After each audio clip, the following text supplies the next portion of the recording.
আসসালামু আলাইকুম, সবাইকে স্বাগতম। টপিক দেখতেই পাচ্ছেন, মরুভূমি কাকে বলে। চলুন শুরু করি।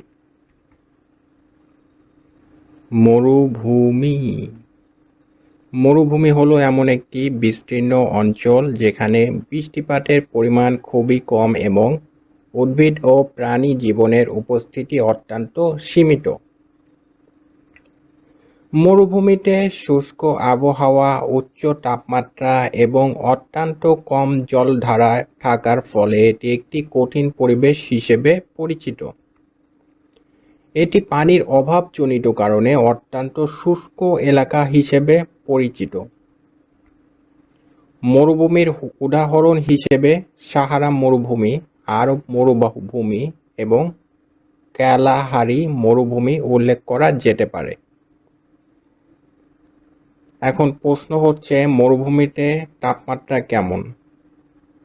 অনেক বেশি হবার কথা, তাই না?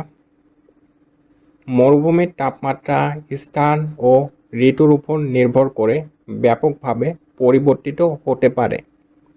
সাধারণত মরুভূমির দিনগুলো খুব গরম এবং রাতগুলো অত্যন্ত ঠান্ডা হয়। দিনের তাপমাত্রা: মরুভূমির দিনের তাপমাত্রা ৪৫ থেকে ৫০ ডিগ্রি সেলসিয়াস এর কম বেশি হতে পারে, যা ফারেনহাইটে হিসাব করলে ১১৩ ডিগ্রি থেকে ১২২ প্লাস। আর রাতের বেলা মরুভূমির তাপমাত্রা একদম বিপরীত। রাতের বেলা তাপমাত্রা ০ ডিগ্রি সেলসিয়াস এর কম বেশি হতে পারে। এই বিশাল তাপমাত্রার পার্থক্য মরুভূমির বৈশিষ্ট্যগুলোর একটি।